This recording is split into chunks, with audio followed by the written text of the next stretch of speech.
दोस्तों, हमेशा से कहा जाता है कि बंटवारा किसी देश की सिर्फ ज़मीन का ही नहीं होता। बंटवारा वहाँ के लोगों और उनकी भावनाओं का भी होता है। जो लकीरें सरहदों पर खींची जाती हैं, वो लोगों के दिल और दिमाग पर गहरे निशान छोड़ जाती हैं।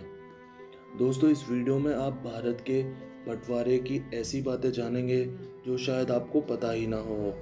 तो चलिए दोस्तों, वीडियो शुरू करते हैं।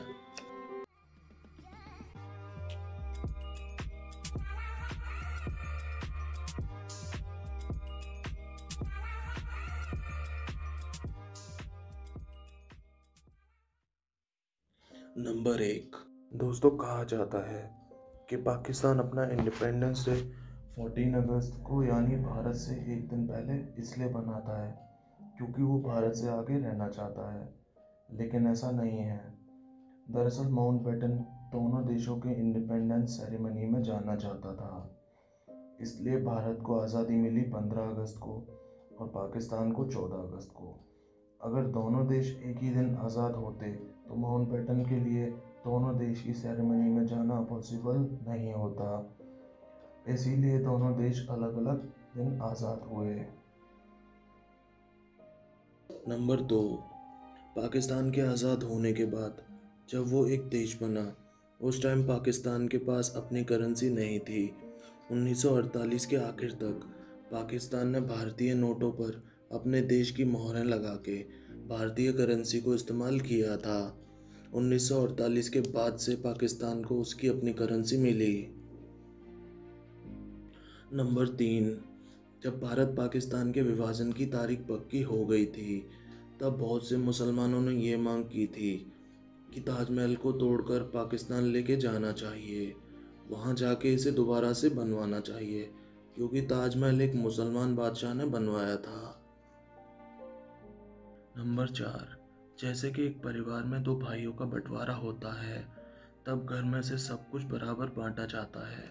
ठीक उसी तरह भारत पाकिस्तान बंटवारे के दौरान ज़मीन के साथ साथ बहुत कुछ बांटा गया था, जैसे कि साइकिल्स, गाड़ियाँ, नोट, किताबें, यहाँ तक कि टाइपराइटर्स को भी। कुछ भारत के हिस्से में आया तो कुछ पाकिस्तान के। इन सब बातों को लेके बहुत लड़ाई झगड़े हुए थे। नंबर 5। भारत सरकार के पास 12 गाड़ियाँ थीं। 6 गाड़ियाँ चांदी से जड़ी हुई थी तो 6 गाड़ियाँ सोने से। दोनों देश सोने वाली गाड़ियाँ चाहते थे। इन गाड़ियों को लेके बहुत बहस हुई, किस देश के पास सोने की गाड़ी जाएगी और किस देश के पास चांदी की। आखिर में जाके फैसला हुआ कि टॉस करके पता किया जाए और फैसला भारत की ओर आया। नंबर 6। अप्रैल 1948 को भारत के पीएम नेहरू ने कुरुक्षेत्र रेफ्यूजी कैंप का दौरा करने गए। वहाँ उन्होंने देखा कि ये कैंप 1 लाख लोगों के लिए बनाया गया था, लेकिन इसमें करीब 4 लाख से भी ज़्यादा लोग रह रहे थे। और शाम को सरकार की तरफ से यहाँ डिज्नी की फिल्म्स दिखाई जाती थीं, जिन्हें एक बार में करीब 20,000 लोग देखा करते थे। नंबर 7। बॉम्बे के गवर्नर जॉन कॉलवेल ने माउंटबेटन को लिखा कि भारत की आज़ादी के बाद उसे ब्रिटिश फ्लैग फहराने नहीं दिया जाएगा, तो वो भारत में नहीं रुकेगा। माउंटबेटन खुद इस बारे में सोच रहा था, इसीलिए उसने खुद अपने आप दोनों देशों का झंडा तैयार किया, लेकिन नेहरू और जिन्ना दोनों को वो झंडा पसंद नहीं आया। तब जाके हमारे देशों का झंडा बना। नंबर 8। सिरिल रैडक्लिफ एक जाने माने ब्रिटिश लॉयर थे। इन्होंने ही भारत पाकिस्तान के बीच सीमा रेखा खींची थी।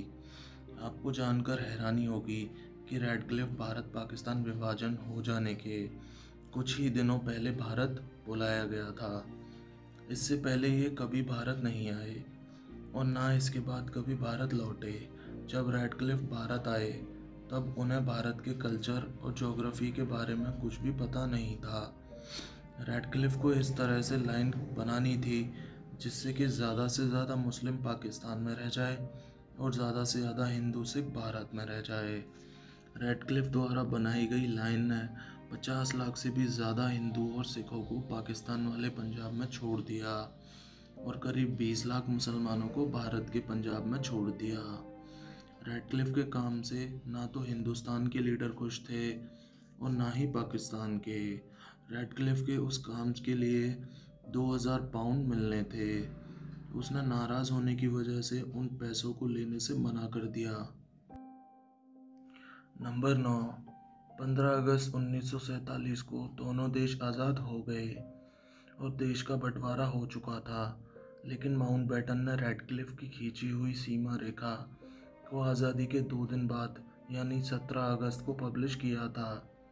ये एक बहुत बड़ा कारण था देश की इतनी ज़्यादा बुरी हालत होने का, क्योंकि लोगों को पता ही नहीं था कि कौन सा हिस्सा पंजाब का हिंदुस्तान के पास रहेगा और कौन सा हिस्सा पाकिस्तान के पास।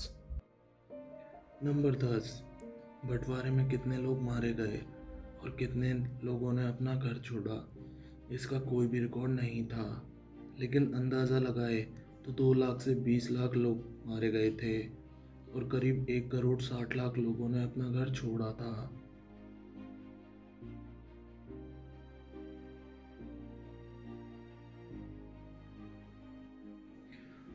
तो दोस्तों, आई होप सो आपको ये वीडियो अच्छी लगी होगी।